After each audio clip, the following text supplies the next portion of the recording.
Dani ding na nsema bebree na ekoso e wo omam ha no. Nsema esese utie. Nsema ekoso a eje nsemu. Ana ye ka ho asem e wo efikasa fidie so. Ebra nche omanyi be ni enkutie nsema eyede ekoso. Happy with it? Is it keeping your legacy intact? I think in some areas they are keeping the legacy intact. In some areas I'm not seeing any progression of the legacy, but at least whatever we left is being kept. So STEM education, they haven't done anything untoward towards STEM education. When you look at areas where they promised that within 120 days they will eliminate the double track. Yeah, but it's still an agenda of theirs. Yes. Haruna says in August 24th, quote, the double track system has impacted negatively on quality. It says students have fewer contact hours and less study time, which affects their performance, and they're so committed to unfortunately, my brother Haruna doesn't understand. And the staff at the ministry have done great injustice to him. They should have shown him the data. They should have shown him the numbers in terms of contact hours. And they should have also told him that about 35 or less % of the schools are on double track. The rest of them are no longer on double track. So he shouldn't speak as if all schools are on double track. About 65%, now going to 70%, are no longer on double track. They are on single track. In his own region, Tamasco has been off double track for the last 3-4 years.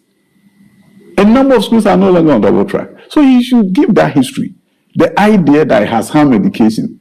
Look at the WAEC results and it should tell you it hasn't harmed education.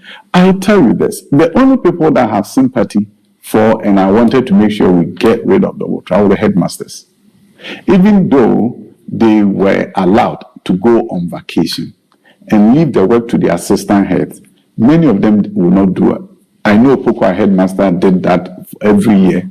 He went on vacation and left the assistant head in charge. I was always teasing her, hey, you were able to go? He said, when I'm gone, I'm still working with them. But many headmasters, they want to take a chance. Maybe the assistant may not do what they wanted to do. So if you talk about a group that had my sympathies, it was mainly the headmasters. They formed an 11-member committee to phase it out.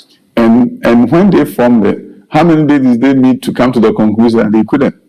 The 120 days that they said they were going to face it out within 120 days. In fact, they put some schools on notice that single track schools not to open because they're going to combine their opening with all the other schools. Then they realized that they couldn't. You see, the knowledge and ideas that went to the double track, I always say that communication can kill you. We did not communicate well at the beginning. So we were overtaken by events. It was a novel idea, something different, never happened in Ghana, but had happened in America. I taught in a double-track school system. We didn't call it double-track, and that name, too, was a problem. When you say something is double... But you held on to it even as a minister. No, but what do you didn't change it. What do you do? You rebrand the name. No. You change the name to something else more appropriate. No, it was already done. We have close to 70% of the schools already off double track. So what was the point? The point I'm making here is this. You always have to make sure you fully understand. I mean, they recently launched the B-STEM.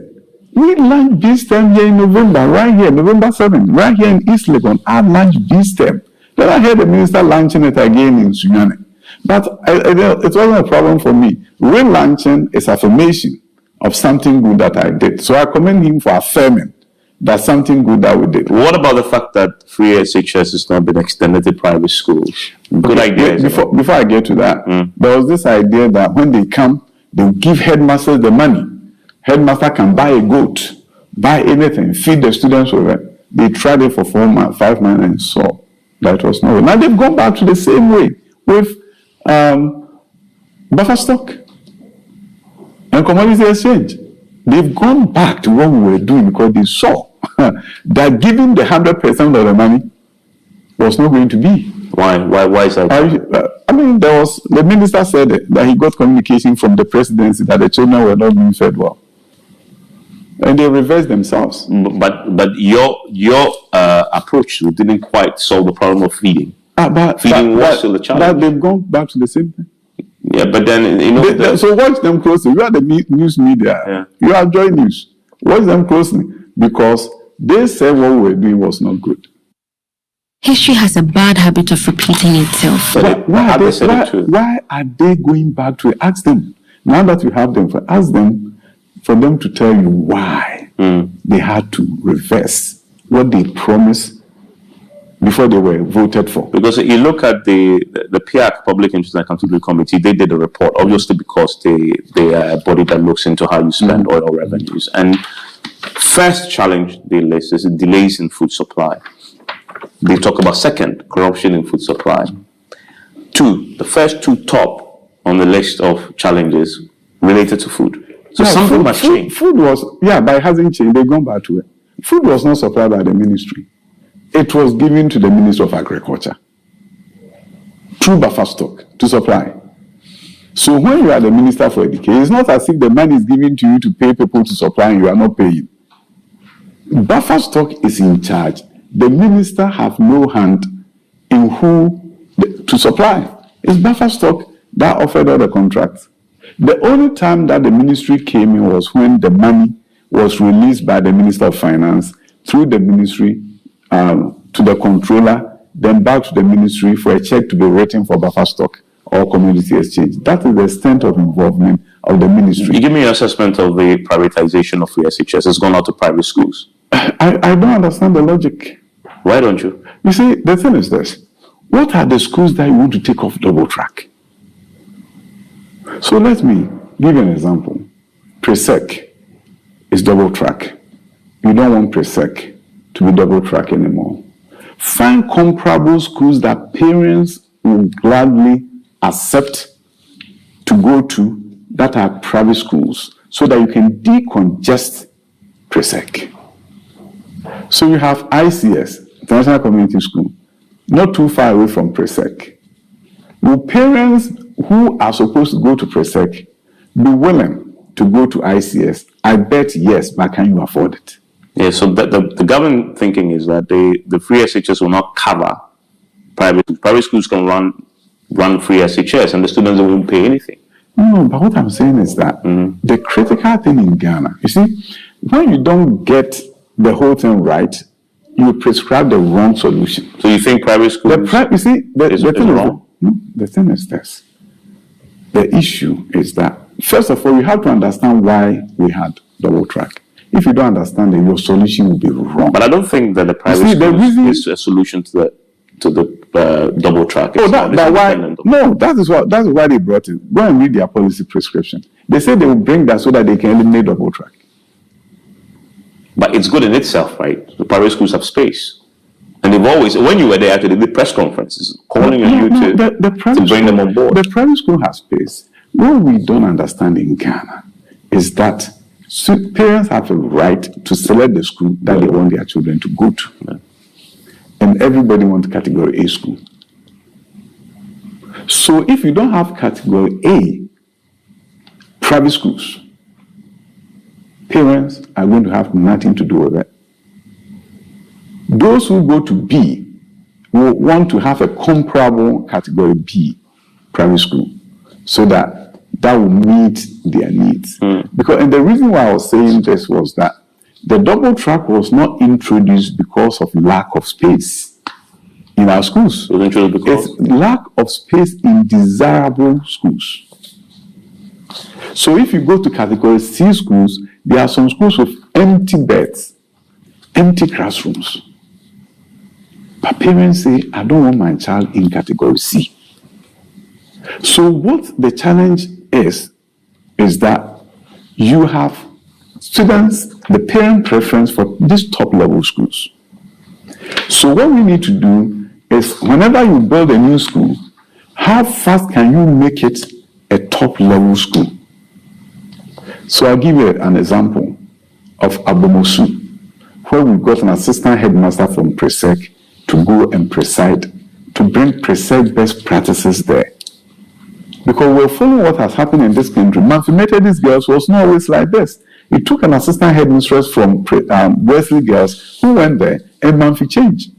A Hantaman girls, assistant headmistress from Wesley girls, changed the place. Quite recently, Haruna, there's a school there.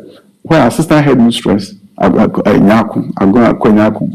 assistant headmistress from Wesley Girls go there, change the school leadership counts. So what we decided to do was that not only are we building new schools, but we affiliate them with the existing high-performing schools to lift them up. Now, Bosomtwi Girls have been existing for 4 years.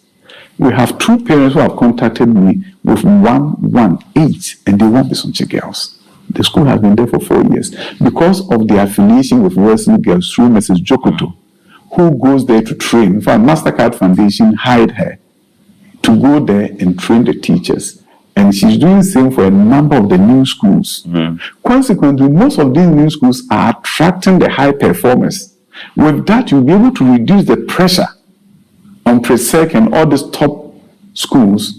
Consequently, it becomes easy for you to eliminate double track. And finally, if there was one thing you would want to change about free SHS, what would that be? Just one thing briefly.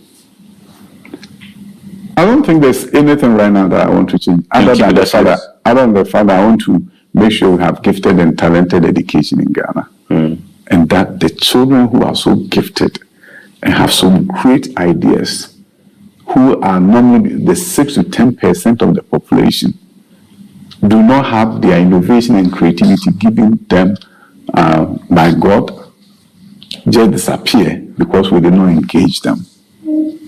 So I believe that with the new introduction of courses that has been done by medical science, is being done, engineering is being done in high school, all those new things that are being done, it's time for us to begin to look at gifted and talented education in Ghana, and to make sure our best minds have an opportunity to blossom in Ghana.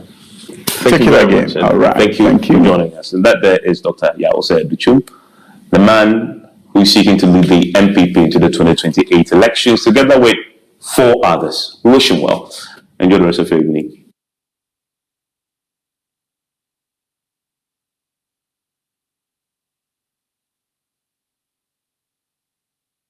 I don't understand why some countries have done it, but we can't.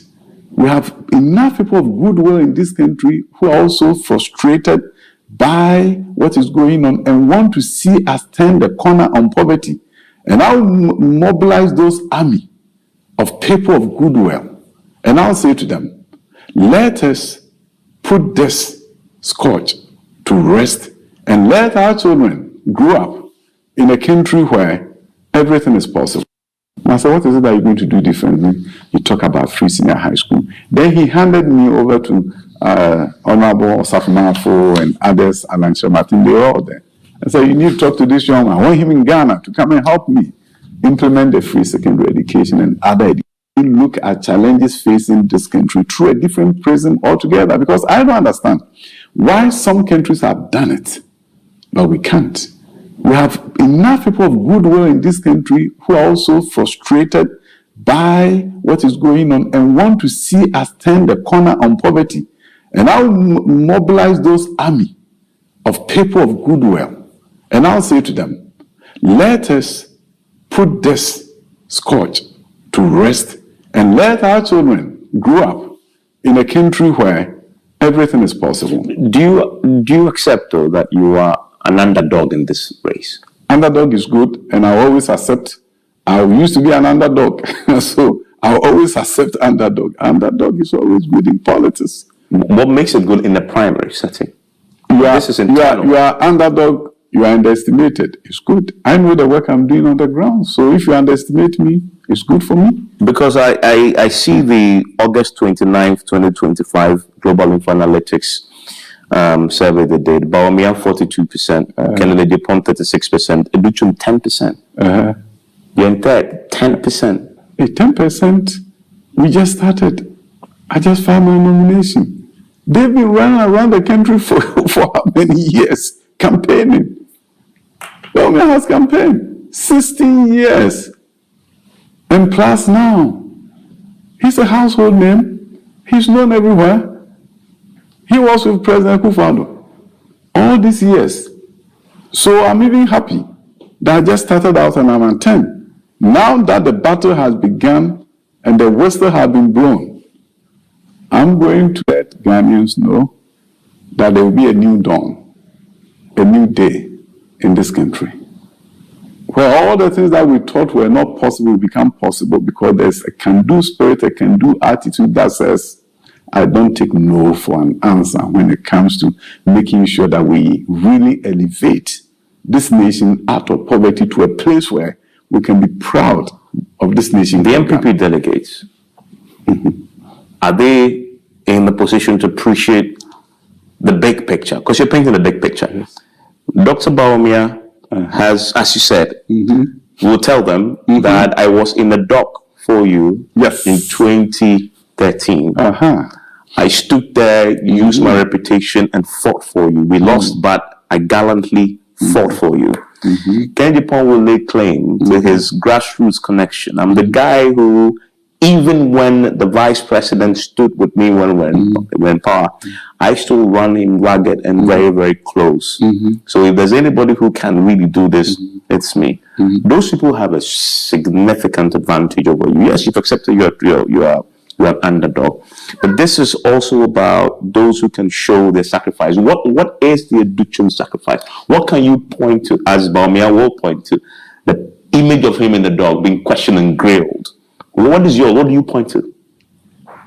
You see, in this country, when the Rawlings era, when students were fighting so that we can return to democratic, I happened to be the assistant secretary of the SRC at now KNUST, those they would call the UST. And when I left the shores of Ghana for United States, I did not leave the UP tradition. We were those who founded the California chapter of the New Patriotic Party, where I rose to become the vice chair and served as the vice chair. When it was time for fundraising, you know, those days the party in Ghana didn't have the resources, and they would come to America. I remember the day President Kufuor. It's been